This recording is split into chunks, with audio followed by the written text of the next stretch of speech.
चलें आगे बढ़ते हैं इसके बाद से और शोलांकी केतन जी ने यहाँ मेंबरशिप लिया है, बहुत शुक्रिया आपका। इसके बाद से त्रिशा निगम आई हैं, इनको मैं ऐड करता हूँ। हाँ जी, त्रिशा कैसी हैं आप?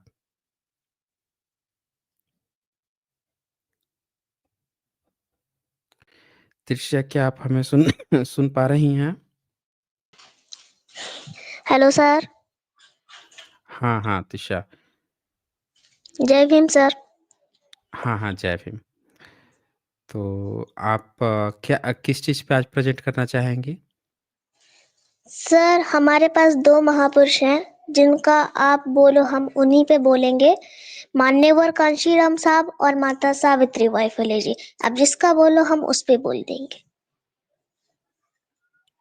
अच्छा, ये फिर तो चॉइस मैं आप पर छोड़ता हूँ कि आप किस पर प्रेज़ेंट करना चाहती हैं? तो सर हम मान्यवर कांशीराम साहब पर बोलना चाहते हैं।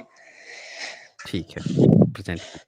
अपनी बात शुरू करने से पहले बहुजन समाज में जन्मे सभी संतों, गुरुओं, महापुरुषों एवं नायिकाओं के चरणों में कोटि कोटि नमन एवं पैनल में बैठे सभी लोगों एवं सभी श्रोताओं को मेरा सादर जय भीम। मान्यवर कांशीराम साहब का जन्म 15 मार्च 1934 को ग्राम खुआसपुर, जिला रोपड़, पंजाब में हुआ था। उनके पिताजी का नाम हरि सिंह और माताजी का नाम भूषण कौर था। मान्यवर कांशीराम साहब central institute of explosive Pune संस्थान में वैज्ञानिक के पद पर प्रथम श्रेणी अधिकारी थे। इस अवधि के दौरान 1964 में एक महत्वपूर्ण घटना घटी। उस संस्थान में बाबा साहब डॉक्टर बी.आर. अम्बेडकर की जयंती की छुट्टी को निरस्त कर तिलक जयंती का नाम कर दिया गया था। चपरासी की नौकरी करने वाले वाल्मीकि समाज के दीनावाना जी ने लिखित में इसका विरोध किया, तो दीनावाना जी को नौकरी से बर्खास्त कर दिया गया। इस बात का जब साहब कांशीराम साहब को पता चला तो वे अपने संस्थान के बड़े अधिकारी से लड़ गए और उस अधिकारी को थप्पड़ भी मार दिया। दीनावाना जी को अपने पैसों से मुकदमा लड़वाया और नौकरी में बहाल कराया। इसके बाद मान्यवर कांशीराम साहब ने अपनी नौकरी से त्याग पत्र दे दिया। दीनावाना जी से बाबा साहब डॉक्टर बी.आर. अम्बेडकर की महानता का पता चला। बाबा साहब द्वारा लिखित पुस्तक एनिहिलेशन ऑफ कास्ट को पढ़ने के बाद उनकी जिंदगी ही बदल गई। उन्होंने अपनी माँ को एक चिट्ठी लिखी जिसमें लिखा था, माँ मेरी सगाई तोड़ दो, मुझे शादी नहीं करनी है, मैंने दलित क्रांति से शादी कर ली है। और उन्होंने संकल्प लिया कि मैं कभी भी नौकरी नहीं करूंगा, कभी भी घर नहीं जाऊंगा, कभी भी शादी समारोह में नहीं जाऊंगा, कभी भी मृत्यु की रस्म में शामिल नहीं हुआ। मान्यवर कांशीराम साहब ने साहब भीमराव अम्बेडकर जी को अपना आदर्श मान लिया और बाबा साहब की छवि को अपने तन मन में बसा लिया और उनके पद चिन्हों पर चल पड़े। तथागत बुद्ध की भांति अपना घर परिवार त्याग कर उन्होंने बहुजन समाज को जागृत करने की राह पकड़ ली। मान्यवर कांशीराम साहब की गिनती दुनिया के महान और त्याग करने वाले महापुरुषों में होती है। मान्यवर कांशीराम साहब ने 7 सालों तक रिपब्लिकन पार्टी में सक्रिय कार्यकर्ता के रूप में कार्य किया। उन्होंने आरपीआई के अंतर कला को दूर करने की कई कोशिशें करी, लेकिन वह उस कला को दूर करने में सफल नहीं हुए। उन्होंने देखा कि इस पार्टी की हालत जर्जर हो चुकी है, इससे बहुजन समाज का उद्धार नहीं हो सकता है और बाबा साहब के सपनों को पूरा नहीं किया जा सकता है। उन्होंने आरपीआई की सदस्यता से त्याग पत्र दे दिया। जो व्यक्ति कार्य करना जानता है, कार्य करना चाहता है, वह जगह जगह अपनी मंजिल तलाशता है। जिसके मन में कुछ कार्य करने की भावना हो, वह शांत और चैन से नहीं बैठ सकता है जब तक उसे अपनी मंजिल की राह न मिल जाए। ऐसे थे मान्यवर कांशीराम साहब। उन्होंने 6 दिसंबर 1978 को बम सेप का विधिवत गठन किया। उनकी कड़ी मेहनत और संघर्ष पूरे भारत में 26 लाख सदस्य बम सेप से जुड़ चुके थे। मान्यवर कांशीराम साहब दलित चिंतक और राजनेता ही नहीं बल्कि वे एक कुशल लेखक और पत्रकार संपादक भी थे। उन्होंने चमचा युग पुस्तक को लिखा। इस पुस्तक को लिखने का उद्देश्य दलित शोषित समाज को दलित मनुवादी विद्यमान प्रक्रियाओं के बारे में जागृत तथा सावधान करना था। मान्यवर कांशीराम साहब भली भांति जानते थे कि ये मनुवादी मीडिया हमारी खबरों को सही तरीके से नहीं छापेगा। यही सोचकर उन्होंने अपना एक साप्ताहिक समाचार पत्र बहुजन संगठक छापना आरंभ किया। इस समाचार पत्र में छपी सामग्री से बहुजन समाज में बहुत ही जागरूकता आई। इसके बाद उन्होंने सोचा कि अधिकारी कर्मचारियों का संगठन बाम से तो खड़ा हो चुका है, लेकिन यह सारे कर्मचारी अधिकारी मैदान में आकर बहुजनों की आवाज को बुलंद नहीं कर सकता है, या तो फिर सक्रिय कार्यकर्ता के रूप में समाज के बीच में जाकर कार्य नहीं कर सकता है। यही सोचकर उन्होंने 6 दिसंबर 1981 को DS4 दलित शोषित समाज संघर्ष समिति का गठन किया। DS4 के एक नारे, ब्राह्मण बनिए ठाकुर छोड़ बाकी सब है। DS4 ने पूरे भारत में बहुजनों को अपनी ओर तेजी से आकर्षित किया। DS4 की विचारधारा धीरे धीरे जन सामान्य के घरों झुग्गी झोपड़ियों तक उतरने लगी। यह नारा भारत के सभी गांव शहरों के मकानों की दीवारों पर लिख दिया गया। वोट हमारा राज तुम्हारा नहीं चलेगा, नहीं चलेगा। जिसकी जितनी संख्या भारी उसकी उतनी हिस्सेदारी। तिलक तराजू और तलवार इनको मारो जूते चार। वोट से लेंगे CM PM, आरक्षण से SPDM। साहब कांशीराम ने इन नारे से बहुजनों में जोश भरा और अपनी लड़ाई को तेज किया। बाबा साहब के सपनों को पूरा करने के लिए कांशीराम साहब के द्वारा चलाए गए आंदोलन में गजब के पंख लग चुके थे। यह प्रगति बहुत ही अनोखी थी। जगह जगह मान्यवर कांशीराम साहब की जनसभाएं और आंदोलन तेज हो गए।